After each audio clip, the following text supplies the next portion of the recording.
suck to be Meghan Markle right now because she has spent millions upon millions of dollars on PR over the years trying to become one of the most famous women on the planet.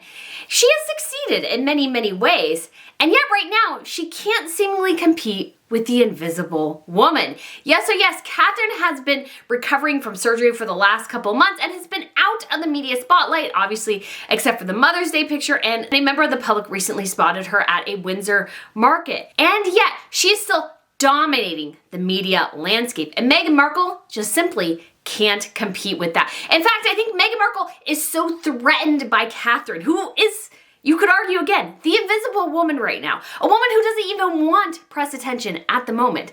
That Meghan Markle launched American Riviera Orchard early just so she could attempt to compete with all the public attention that Catherine is getting. It is stark when you think about it, because I've been thinking about this idea for a while, how Meghan Markle constantly uses PR to augment her lack of effort and sometimes lack of talent to try to push herself ahead rather than doing the hard work behind the scenes to make things happen. And then when I was thinking about this and the launch of American Riviera Orchard and what's going on with Catherine, I'm like, oh my gosh, despite all of Meghan Markle's efforts, when push comes to shove, the entire world spotlight goes to the Princess of Wales when she's not even around. People are obsessed with hashtag where is Kate? Oh, that's not Kate. All these crazy sort of things that have happened utterly organically. And Meghan Markle tries to artificially try to get that interest going, and yet she can't even manage it. Catherine is more famous, more popular, has more interest than ever, and she's not even trying. And I can't imagine how much that irks Meghan Markle. So we will talk about this today, but if you guys haven't been to Royal News Network, my name is Brittany. I provide you all compelling royal commentary about latest news, and sometimes the bit of the drama going on behind the scenes. So if you guys want to hit that subscribe button, that would be fantastic. We are so close to 150,000 subscribers, and I'd love to get there by the end of this month. So if you guys want to hit that, that would be fantastic. And we also have an upcoming Christmas market trip. I am so excited for this. We have one going to Scotland in the summer, and so that will obviously not be a Christmas market trip, but in December from the 15th through the 22nd, there will be a Christmas market tour of Germany and the Czech Republic. So we'll be going to Berlin, Dresden, and Prague. And on one of the stops, obviously in Dresden, they have the Green Vault, which houses the largest treasure in the whole world. And we will definitely make time to see that if we can. So guys, if you are interested in that, there will be a link down below. Again, I am so excited for the launching of this trip. And I'm so excited to go with some of my followers to Scotland. And so if you are interested in that and just want to have a little bit of that Christmas atmosphere in Europe, feel free to check that out. And you will be home in time for the holidays. All right, guys, so this story is one, like I said, I had been thinking about, because Meghan Markle, what I got from Tom Bower's book about her is that Meghan Markle has constantly used PR. She is obsessed with it. She uses it constantly. In fact, as soon as she got a little bit money from Suits, the first thing she did was hire the best PR team she could, which was Sunshine Sachs, which she wanted to promote her up the wazoo. And the thing is, yes, it worked. Yes, Meghan got in front of the UN and a couple of other places, but PR doesn't cover up the fact that if you have no talent in a certain area or don't have a presence in a certain area, there's only so far that PR can take you. And yet Meghan Markle uses it as a crutch to overcome her own inadequacies. And yes, sometimes PR can sort of be used for that, but Meghan should always also be working on herself at the same time. She shouldn't just allow PR to be really the image bearer for her, but that's what she's done. That's what she's done throughout her career. You see this time and time again. She's signed up now with William Morris and Endeavor because she wants them to promote her. She wants this great PR public image, and yet she doesn't really do any of the hard work to make that happen. And this is perfectly exemplified in this whole Catherine situation. So Catherine, the Princess of Wales, was recently spotted at a Windsor market, not far from her home at all, on the Windsor estate. And a member of the public got a video of her walking with Prince William. She looks great. She looks, you could say, maybe perhaps a bit thinner than she did before the surgery. And so I think when it comes to that picture of her for Mother's Day, you can 100% say that was Catherine. Some people have said, oh, in the picture of her in the car, her face looks puffy. Definitely doesn't look puffy in these videos at all. She looks absolutely fantastic, I think, and it may be a little bit on the thin side, but you know, if you go through surgery, maybe she can't eat quite as much as she used to, and so it's become a bit of a challenge, but she looks great and like she's recovering well, so hopefully we will see her at Easter. However, the absence of Catherine has created this just cavalcade of conspiracy theories, crazy people who are trying to share their perspective about what's going on. And most of them are wildly off topic. And so I do want to address a couple of these because this is important. Was that Catherine in the video? 100% it was. I've been watching royals for well over 10 years. I'm very familiar, and she does actually have sort of a fast walk, which you can see. And then also I've met her in person. So I can say definitively, yes, that was her. And yes, it was William as well. Often on his off times, he wears a baseball cap. And so they looked good. They looked together. And so that is great. Obviously as well, there's been some rumors that, oh, Prince William is having an affair with this woman named Rose. And I just want to say again, 100% the case. They are not having an affair. They have never had an affair.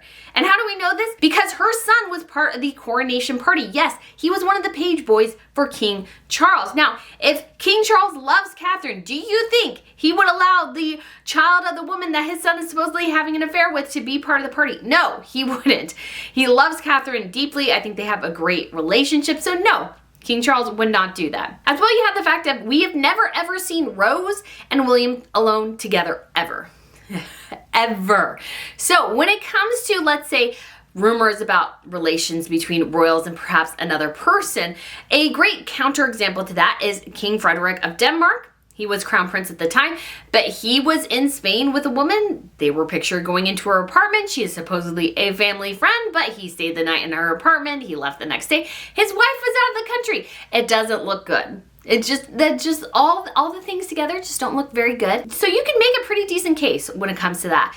But when it comes to William and this woman, they again have never ever been alone together as far as we know. There's even a picture of Catherine actually talking to Rose's husband at a festival. This was actually this summer. And I believe there is actually, some people have actually posited now that actually it is Rose behind Catherine.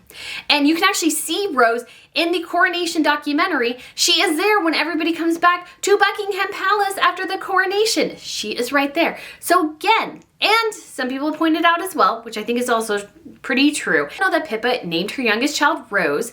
And so if Catherine, who I'm sure tells Pippa a lot of what's going on in her life, was like, yeah, William is having an affair with this woman named Rose, and this has been going on since 2018, and she gave birth to this child, I believe, in 2022.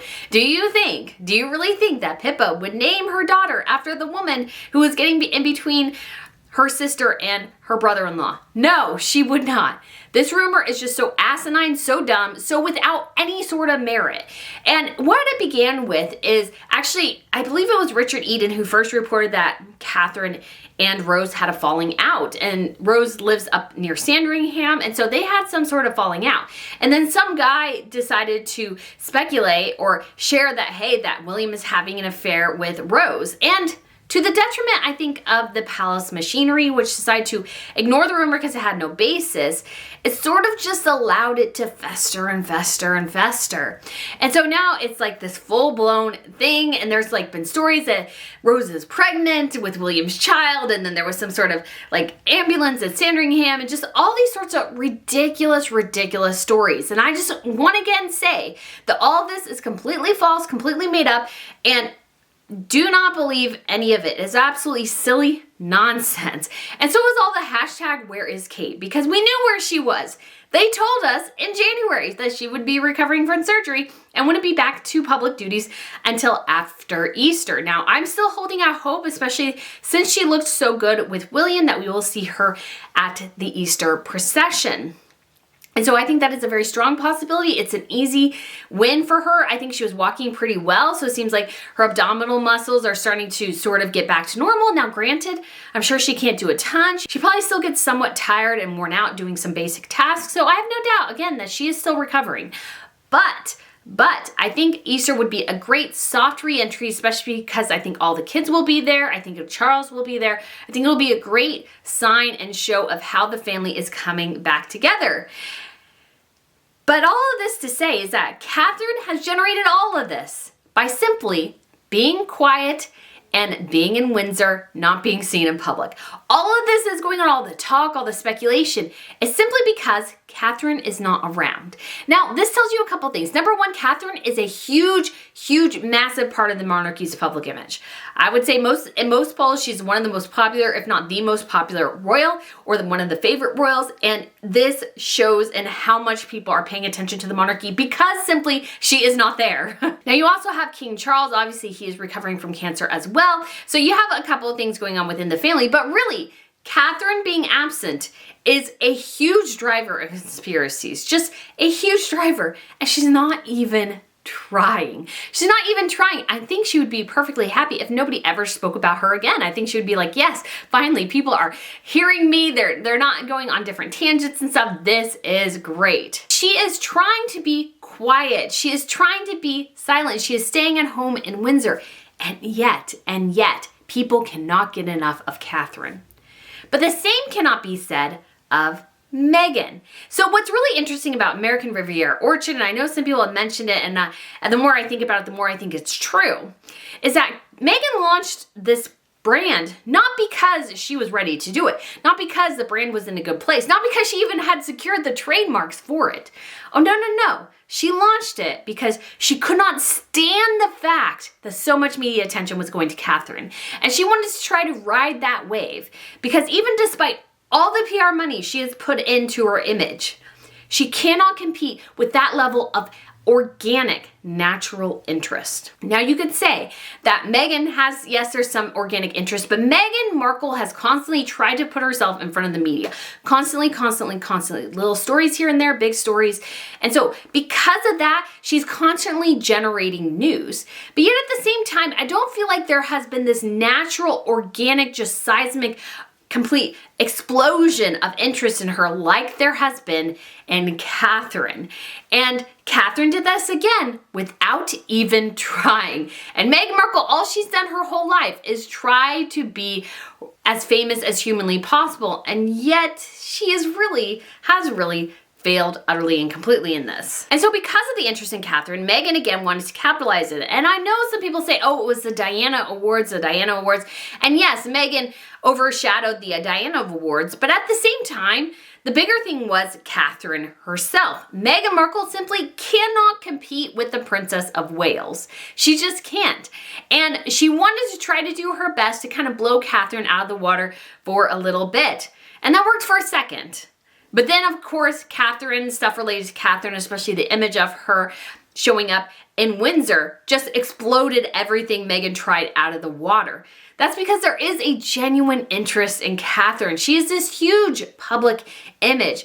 And Meghan Markle just hasn't been able to achieve the same results, despite all that she has tried over the years. And so in order to capitalize on everything, Meghan Markle's like, okay, we'll launch this thing. Yes, I made the logo, I put the brand image there, I did everything, and it's not ready at all, but we're gonna go ahead and launch it. I mean, we don't even have a launch date for any of the products. I even, again, signed up for the email list, and I have not received any sort of welcome email, any sort of timeline about when I can expect items to become available. Her cooking show has not even started filming yet. Even if it is, let's say Netflix was still on the fence about it and she launched it and now the rumors are going out and Netflix is kind of like, yeah, I guess we're gonna have to do that. And she doesn't even have any trademarks on any of these products. And because American Riviera, it's the name of Santa Barbara, it's sort of a nickname for it. It's a name also of a bank, of a media company, of also a jewelry line. There's like a couple different things that share the name American Riviera. I think she's gonna have a hard time securing that trademark. So to me, just from a business perspective, it was a huge, massive risk. And she might end up looking utterly foolish if she cannot secure a trademark for it. Because American Riviera Bank can challenge it. And honestly as well, what she did, which was really stupid, is not tell us anything about what this was going to give us in terms of products. So she actually had to go to People magazine and give them an exclusive to tell them just a little bit about what this brand will offer. So let me go into the article here real quick. The brand will reflect everything that she loves: family, cooking, entertaining, and home decor. Of course, when it comes to family, it doesn't mean, of course, her husband's family or her family. It just means her immediate family with her husband and her kids and her friends who love her and all benefit from her, so she hangs out with them. And also says she is excited about her latest personal venture. This is something she's been wanting to do for a while. She's excited to share her style and things that she loves. But I feel like we've heard over and over about what Meghan loves, so this is not really all that interesting. And again, your brand launch should include all these things. You should not have to go to People magazine a couple of days later to clarify what you're going to do.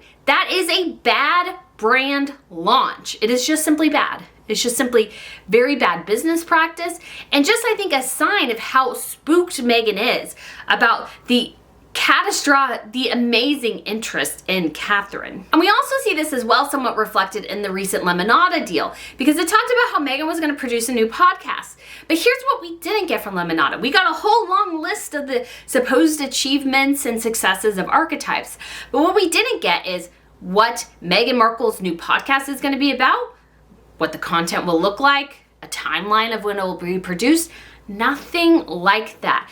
Meghan Markle is so spooked. She's announcing things before she has anything cemented, and we will have to wait probably months to get anything. That is just so incredibly bad. When it comes to brand launches, you want to have a great strategy laid out, but there just doesn't seem to be any that exists. And even her little teaser video for American Riviera Orchard did not even tell us anything. Like, they were just different, arranging flowers, being in a kitchen, and then standing out on the veranda in your $5,000 gown. Like, the connections there weren't even made well. And so looking at all this together, and you see the two women, and I did pull up the Google Trends for both of them, and you see where Meghan, yes, she had a peak a little, I think, when she announced American Riviera Orchard, but it's pretty up and down. Catherine's is pretty steady. Yes, a decent amount of media interest, but it's not, you could say, as big as Meghan's, but she's not clamoring for that attention. And yet, she lets us know there's a little spike when it's announced that she's going to have abdominal surgery. And yet, when it gets over to the last several weeks, all of a sudden spikes to infinity. And Catherine, again, wasn't even trying. Meghan has spent millions upon millions of dollars on PR to try to get her name out there, to try to get press attention to herself, and it just simply isn't working. And it won't, because Meghan Markle forgot something rather fundamental, which is that, yes, you can get all the attention that you want, but you also need to have the content, the background behind to make things happen. Catherine has built up upon years of being in the public spotlight, being this very, very steady, graceful presence, whereas Meghan has constantly tried to force herself into different things. And we're seeing the outcome of how somebody who has this organic interest being generated by the public, and yes, a lot of it is from the crazies, I will totally admit that, but there is this general interest because they're like, where is she? Because she's such a huge part of our lives that for her to disappear is just weird.